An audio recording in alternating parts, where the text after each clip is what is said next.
Kick नाही दिली तर कसं देत नाही ना. चलो, तर आज काय बघायचंय आपल्याला, काय बघायचंय, फ्री फॉल.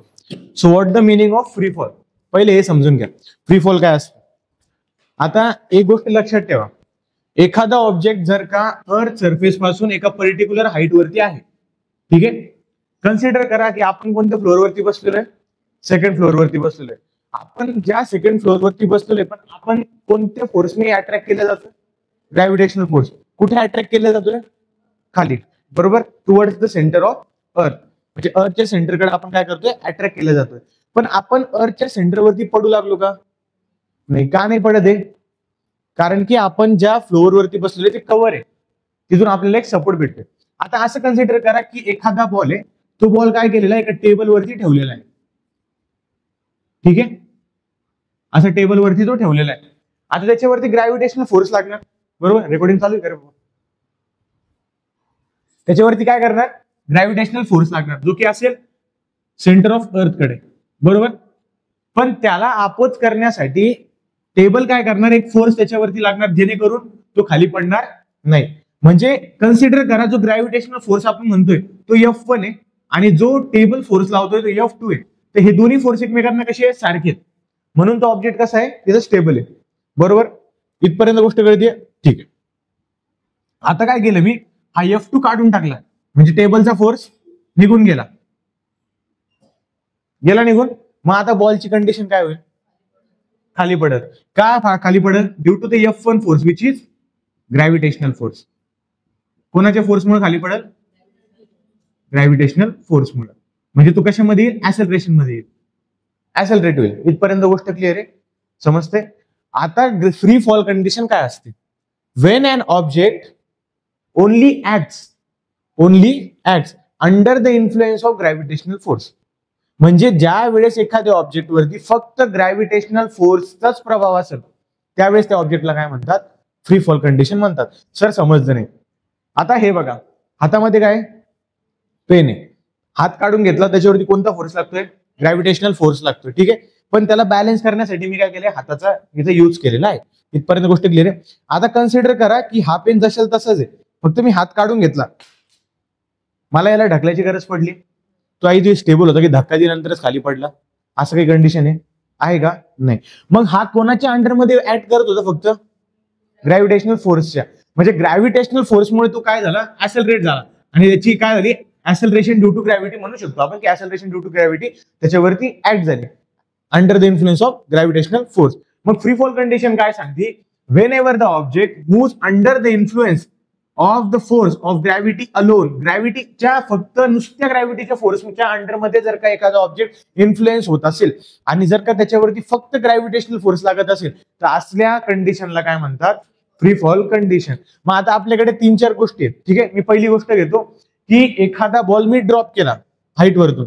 काय केलं मी, फर्स्ट कंडिशन आहे, बॉल ड्रॉप झाला एका पर्टिक्युलर हाईट वरून. नेक्स्ट, एरोप्लेन लँड होतोय. थर्ड कन्सिडर घ्या, पॅराशूट माहिती आहे तुम्हाला, पण पॅराशूट जो आहे तुम्हाला समजायला थोडं अवघड आहे. कन्सिडर करा की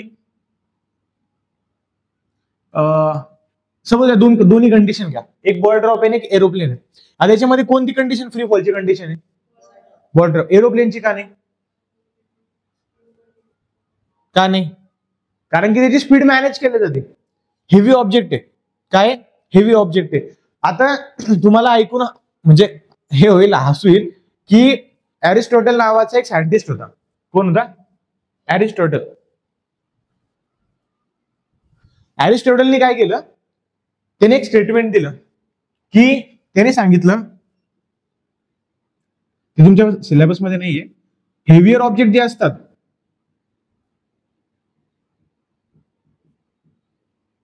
हॅव्हिंग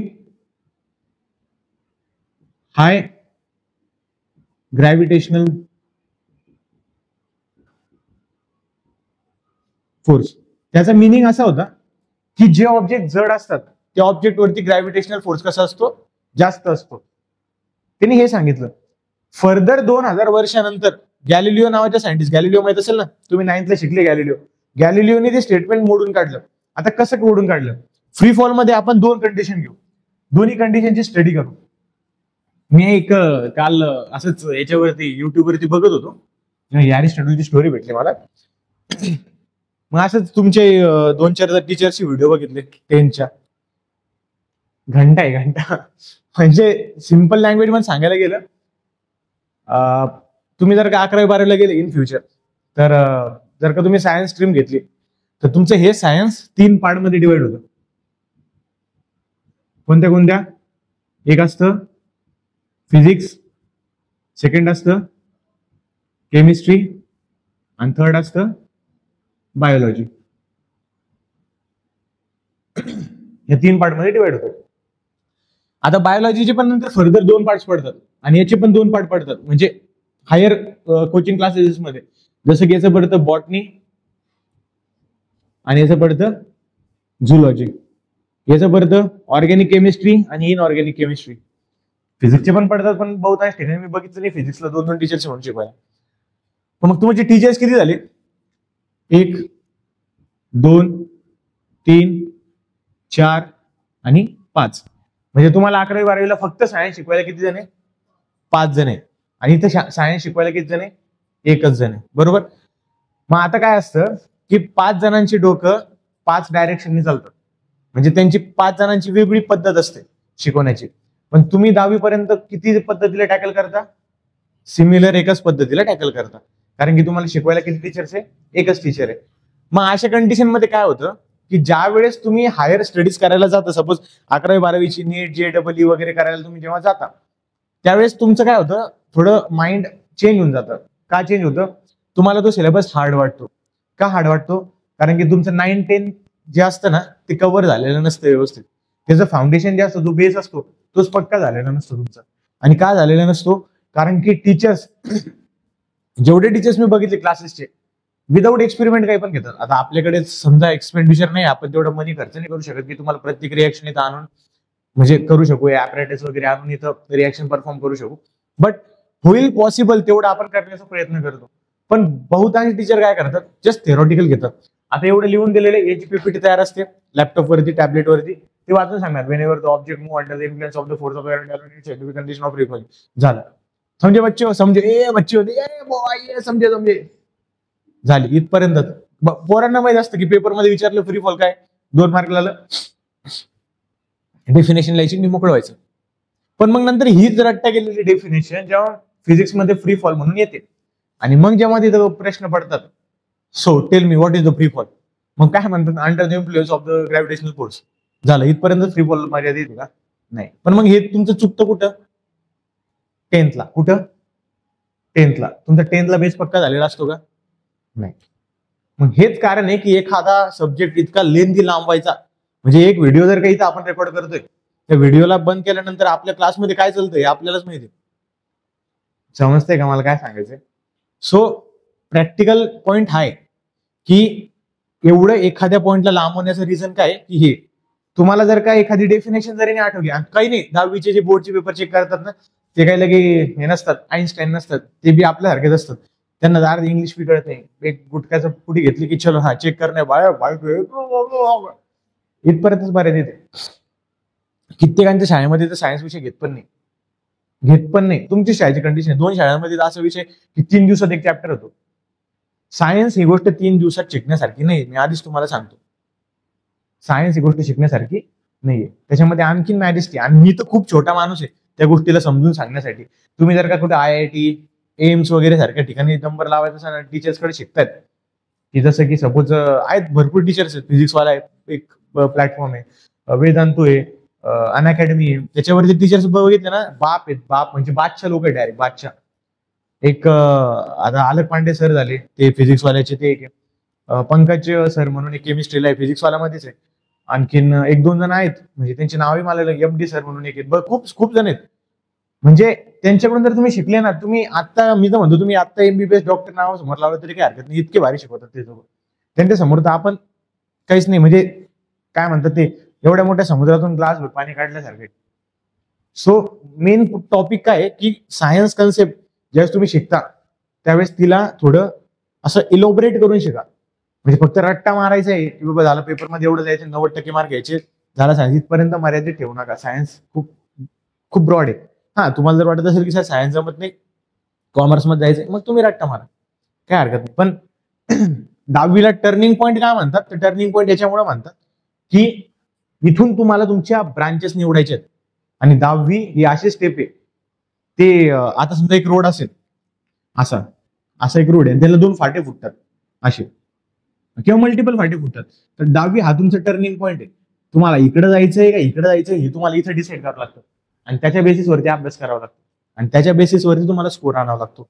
देन तुम्ही लाईफमध्ये काहीतरी सक्सेसफुल बनवू शकता. अदरवाईज मग हे जर सोडलं तर मग या खड्ड्याच्या रोडने डायरेक्ट, म्हणजे शेणा सुना पण आपल्या जे म्हणतात ना, साईड रोड नाही यावं, हळूहळू हळूहळू असं असतं. समजतंय? सो हे तर फ्री फॉल मध्ये काय असतं, आता कुठला पण ऑब्जेक्ट ज्यावेळेस आपण नॉर्मली सोडून पण दिला, समजा एखाद्या वेळेस की तो खाली पडतोय under the influence of the condition of gravitational force of earth, तर तो खाली पडतोय ना, त्याच्यावरती फक्त ग्रॅव्हिटेशनल फोर्स नसतो, त्याच्यावरती आणखीन 1-2 फोर्स ऍक्ट करतात. आता जो फोर्स डाऊनवर्ड साईडला चाललाय तो कोणता फोर्स आहे? ग्रॅव्हिटेशनल फोर्स आहे, बरोबर.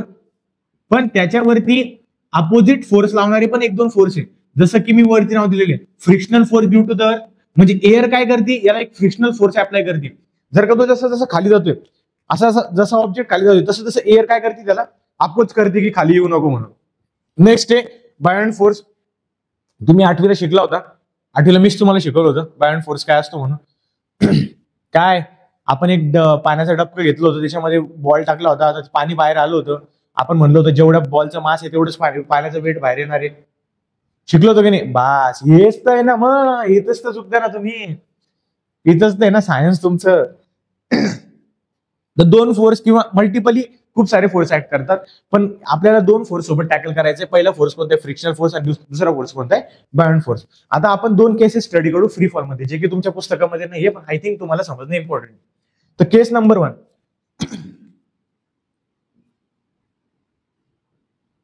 केस नंबर 1 मध्ये काय केलं, मी 2 बॉल घेतले.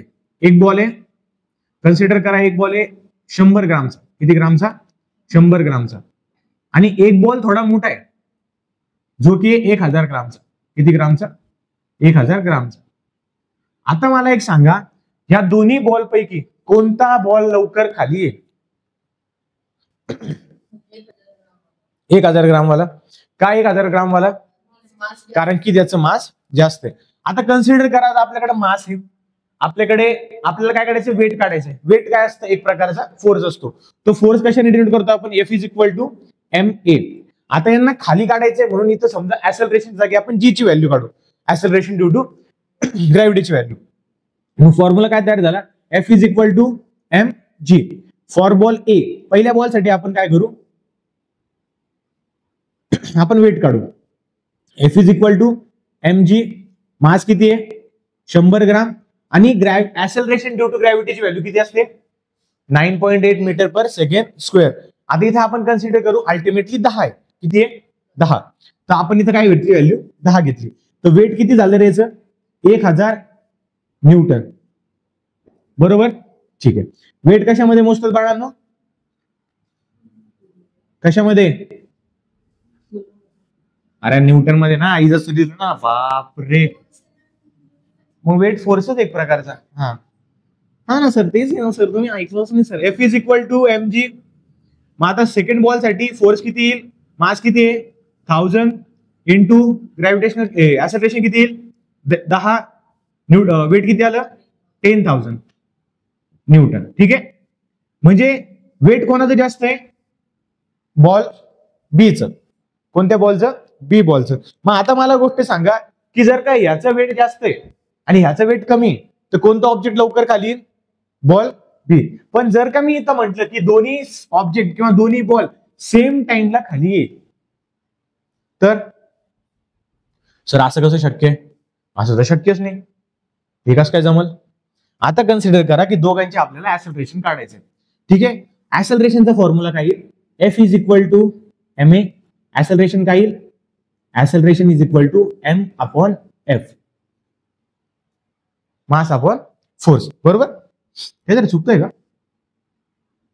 नाही, force by mass, force by mass. ठीक आहे. आता कन्सिडर करा बॉल ए साठी. बॉल ए हे खालचं दिसतंय का त्याच्यामध्ये? दिसतंय? पण ठीक आहे, इथं घेऊ. कन्सिडर करा बॉल ए साठी force upon mass is equal to काय आपली ऍक्सेलरेशन.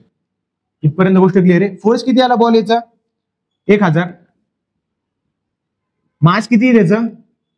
100. 2 0 कट झाले. ऍक्सेलरेशन किती आलं? 10 मीटर पर सेकंड स्क्वेअर. हे झालं पहिल्याचं ऍक्सेलरेशन. म्हणजे बाबा जिथून तू हा बॉल ड्रॉप करशील तिथून तो किती स्पीडनी खाली?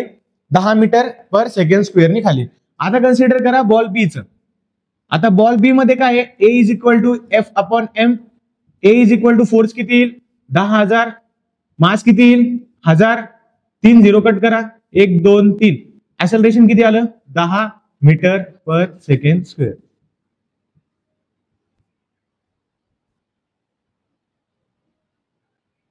कळतंय?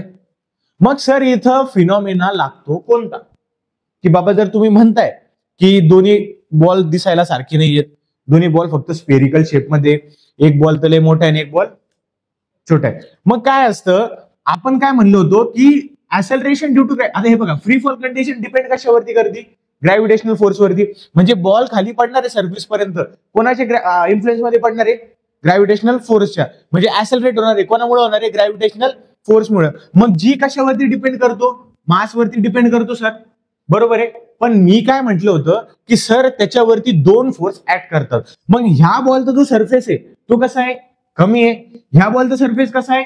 जास्त आहे. म्हणजे ह्या बॉलवरती काय करणार? एअर काय करणार?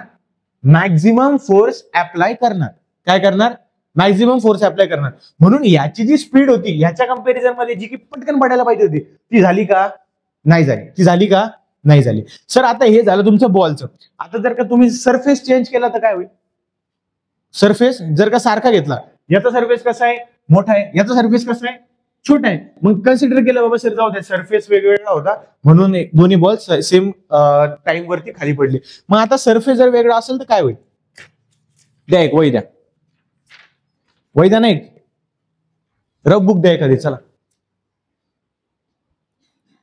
आता सरफेसचं कंडिशन बघण्यासाठी आपल्याकडे एक दुसरं एक्झाम्पल आहे. फेअर एक रफ आहे.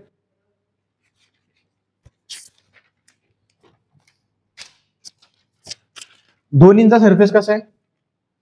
सेम आहे, बरोबर आहे. दोन्हींना पर्टिक्युलर हाईट वरतून आपण ड्रॉप करतोय. कोणती ऑब्जेक्ट लवकर खाली जाईल? का? याचं तर वेट जास्त आहे म्हणून जाईल. आणि सरफेस कसा आहे? फ्लॅट आहे. किती वेळ लागला? खूप वेळ. आता कंडिशन अशी आहे की हे ऑब्जेक्ट मला दोन्ही ड्रॉप करायचे एक साथ, पण मी असं ड्रॉप करतो. सर पण इथं चिटिंग होऊन की, कारण की तो ऑब्जेक्ट याच्यावरती, त्याचं वजन याच्यावरती लागल म्हणून तो खाली पडेल. ठीक आहे, मग मी असं करतो. मग आता ह्या पेजचं, हे जे सिंगल पेज याचं वेट लागेल का वहीवरती? नाही. का? लॉजिक आहे की नाही? जर का मी ही जी रजिस्टर आहे हे जर का पेजवरती ठेवलं असतं, जर का याला खाली केलं असतं तर हे साहजिक आहे सर, हे तर जाणारच आहे. कारण की वहीचं वेट त्याच्यावरती अप्लाय होते आणि म्हणून ते सेम वेटनी खाली जाते. याला काही लॉजिक नाही. पण जर का मी हीच वही त्याच्या खाली ठेवली आणि पेजवरती ठेवलं तर कोणतं ऑब्जेक्ट लवकर जाईल? सर तुम्ही म्हणायला पाहिजे सर पेज तर उशिरा झाला पाहिजे, पण पेज तर सरळ चाललंय. मग का? इथं फिनॉमिना लागतो रेझिस्टन्सचा. आता इथं रेझिस्टन्सचा फिनॉमिना का लागतो? कारण की कुठल्या पण ऑब्जेक्टला कोणता फोर्स खाली येण्यासाठी अपोज करत होता? फ्रिक्शनल फोर्स आणि बियॉन्ड फोर्स. पण केस 2 मध्ये काय झालं की आपण सेम सरफेस एरियाचे दोन्ही ऑब्जेक्ट घेतले, पण ह्यावेळेस मी काय केलं की जो कमी वेटचा ऑब्जेक्ट होता, जे की आपलं पेज होतं, ते पेज काय केलं? रेझिस्टन्स फ्री केलं. काय केलं? रेझिस्टन्स फ्री केलं. किंवा ऍक्च्युअली त्याला तेवढंच रेझिस्टन्स लागलं जेवढं रेझिस्टन्स आपल्या रजिस्टरला लागत होतं, तेवढंच रेझिस्टन्स त्याच्यावरती अप्लाय झालं. म्हणून दोन्ही पण ऑब्जेक्ट काय झाले? पर्टिक्युलर टाइमला वरती खाली आले. मग हीच थिअरी आपल्याला फ्री फॉल मध्ये शिकायला भेटते. म्हणजे ऍक्च्युअल फ्री फॉल कंडिशन या इन्व्हायरमेंट मध्ये घेणं शक्य आहे का? नाही. का? कारण की त्याच्यावरती काय लागतंय? रेझिस्टन्स फोर्स लागते, जे की कोणते फोर्स आहे? फ्रिक्शनल फोर्स आणि बियॉन्ड फोर्स. पण जर का ऍक्च्युअल फ्री फॉल कंडिशन बघायची असेल तर ती कुठे दिसेल आपल्याला? ऍक्च्युअल, बापरे alarm, actual free fall condition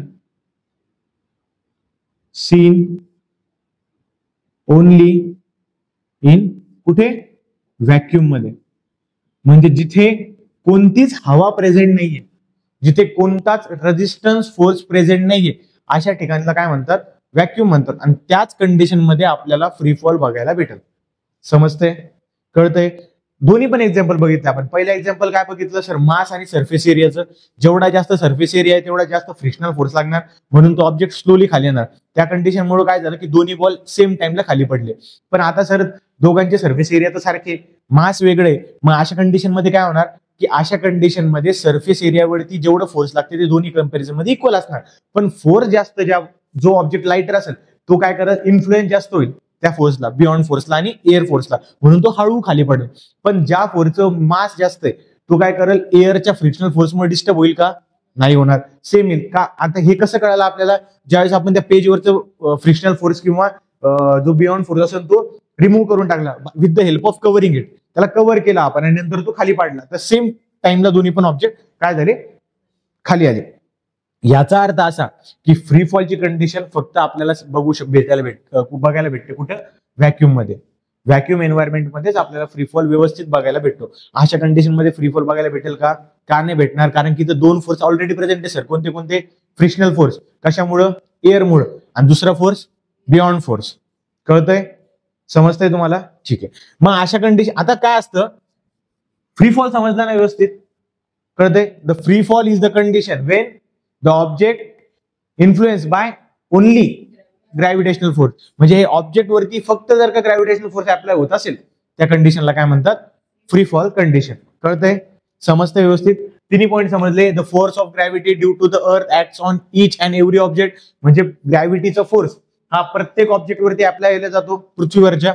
इथपर्यंत क्लिअर आहे. Next, whenever the object move under the influence of the force of gravity alone, it's said to be in the condition of free falling. म्हणजे एखाद्या वेळेस जर का object फक्त gravitational फोर्सच्या influence मध्ये असेल त्या कंडिशनला काय म्हणतात, फ्री फॉल कंडिशन म्हणतात. In a free fall condition the initial velocity of object considered to be 0. आता काय असतं, मला एखादा ऑब्जेक्ट जर का वरती फेकायचा आहे तर वरती फेकायच्या वेळेस मला काय करावं लागेल, त्याला काहीतरी फोर्स द्यावा लागेल. मग फोर्स देत असताना फोर्स कसा देतो आपण, म्हणजे इनिशियल वेलोसिटी द्यावं लागेल, एक वेलोसिटी त्याला प्रोव्हाइड करावं लागेल. मग इनिशियल वेलोसिटी तुम्ही कशाने डिनोट करतात, युनी. पण फ्री फॉलच्या कंडिशन मध्ये काय आहे की मी कोणताच फोर्स देतोय का त्याला, तो पडतोय, ऑटोमॅटिक पडतोय. का पडतोय, कारण की त्याच्यावरती कोणता फोर्स लागतोय, कोणता, ग्रॅव्हिटेशनल फोर्स त्याच्यावरती लागतोय. म्हणजे मी त्याला कुठून बाहेरून एखादी वेलोसिटी देतोय का, नाही. मग त्याची इनिशियल वेलोसिटी किती असेल, 0 असेल. इनिशियल वेलोसिटी 0 असेल ना, म्हणजे जिथून तो ड्रॉप होतोय तिथून कोणता फोर्स त्याच्यावरती अप्लाय होतोय का, नाही. ज्याला जसा सोडला तसा तो खाली जातोय, म्हणजे इनिशियल वेलोसिटी किती होईल, 0. मग इनिशियल वेलोसिटी पासून जी फायनल वेलोसिटी असेल ती इन्क्रीज होत जाईल, म्हणजे ती वाढत जाईल. म्हणजे इथं काहीतरी वेलोसिटी एक असेल, इथं काहीतरी वेगळी असेल, इथं एकदम टिपला काहीतरी वेगळी असेल. समजते. सीसॉची कंडिशन, सॉरी आपली घसरगुंडीची कंडिशन, बसल्यावरती इनिशियल वेलोसिटी किती असते, 0. पण जेव्हा तुम्ही स्वतःला ढोकून असं सोडून देता त्यावेळेस तुमची स्पीड हळूहळू काय होती, वाढते. समजते इथपर्यंत, okay. Next, and goes increasing due to the acceleration due to gravity. म्हणजे ऍक्सेलरेशन ड्यू टू ग्रॅव्हिटी मुळे ती काय होती, फायनल वेलोसिटी काय होती, वाढत जाईल. या दोन, ही एक कंडिशन आपली बघितली. आता एक लक्षात ठेवा, न्यूटनचे 3 इक्वेशन बघायची आपल्याला गरज का पडली. न्यूटनचे 3 इक्वेशन काय, न्यूटन इक्वेशन ऑफ मोशन. पहिलं इक्वेशन काय, v is equal to u plus a t. Next equation काय, s is equal to ut plus half a t square. आणि थर्ड इक्वेशन काय, v square is equal to u square plus 2as. आता याच्यामध्ये v काय असतं, final velocity, नंतर u काय असतं, इनिशियल वेलोसिटी. 9वीला शिकले तुम्ही, इनिशियल वेलोसिटी. नंतर a काय असतं, ऍक्सेलरेशन. हे कालचे परिणाम आहे सगळे. काल 7ला यायचं होतं ना, म्हणून 3 अलार्म लावून ठेवले. नंतर टी काय टाइम आणि एस काय डिस्टन्स किंवा डिस्प्लेसमेंट. ठीक आहे, एवढेच कंडिशन याच्यामध्ये. बरोबर. आता मला एक गोष्ट सांगा, फ्री फॉल मध्ये इनिशियल व्हेलॉसिटी काय असते? काय असते? 0. काय असते? 0. आणि ऍसेलरेशन आपण कशाने डिनोट करतो? जी ने. कारण की जे ऍसेलरेशन होणार आहे ऑब्जेक्टचं ते कशामुळे होणार आहे? ग्रॅव्हिटेशनल फोर्समुळे. मग जर का एखाद्या ऑब्जेक्टचं ऍसेलरेशन फक्त ग्रॅव्हिटेशनल फोर्समुळे होत असेल तर त्या ऍसेलरेशनला आपण काय म्हणतो? Acceleration due to gravity. काय म्हणतो? Acceleration due to gravity. आणि एक कशाने रिप्लेस, मग ए कशाने रिप्लेस केला जातो? स्मॉल जी ने. कशाने? स्मॉल जी ने. मग आता हे न्यूटनचे 3 इक्वेशन फ्री फॉल मध्ये काय होते? Free fall equation. पहिलं इक्वेशन काय येईल? व्ही इज इक्वल टू, आता यू काय आहे? 0 आहे, म्हणून 0 प्लस जीटी. 0 प्लस जीटी यालाच आपण काय लिहू शकतो? G t. V is equal to g t. पहिलं झालं इक्वेशन. नेक्स्ट आता याच्यामध्ये काय आहे? S is equal to u t plus half a t square. म्हणजे यस जशाला तसा. यू काय आहे? 0. टी घ्यायचा प्लस हाफ. आता ए कशाने रिप्लेस होईल? जी. जीटीचा स्क्वेअर. मग आता 0 इंटू टी. 0 ने कोणत्या पण संख्येला मल्टिप्लाय केलं तर उत्तर काय येतं? 0. म्हणजे ही टर्म कॅन्सल होऊन जाईल. म्हणजे एस काय राहील? S is equal to half g t square. झालं. नंतर third equation, v square is equal to u square plus 2 a कशाने रिप्लेस होणार? जी. G S. आता यू काय आहे? 0. कुठल्या पण 0चा स्क्वेअर काय असतो? 0च असतो. म्हणजे व्हॅल्यू काय येईल? V square is equal to 2GS. कळालं? फक्त याच्यामध्ये जी काय डिनोट करायचं आपल्याला? Acceleration due to gravity. समजतंय? तिन्ही इक्वेशन व्यवस्थित कळाले. आपण पहिले इक्वेशन काय घेतलं होतं? V is equal to u plus a t, ज्याच्यामध्ये यू काय होता? 0 होता आणि ए कशाने रिप्लेस झाला? जी ने. काय रिप्लेस झाला? जी ने. कारण की ऍसेलरेशन जे होते ऑब्जेक्टचं ते कशाच्या इन्फ्लुएन्स मध्ये होते? ग्रॅव्हिटेशनल फोर्समुळे. मग जर का एखाद्या ऑब्जेक्टचं ऍसेलरेशन फक्त ग्रॅव्हिटेशनल फोर्समुळे होत असेल तर त्याला आपण काय म्हणतो? Acceleration due to gravity. मग v is equal to g t, s is equal to half g t square आणि थर्ड काय? V square is equal to 2GS. समजलं? ह्या सगळ्या पॉइंट मध्ये कोणाला काही डाऊट नाहीये? लिहून घ्या.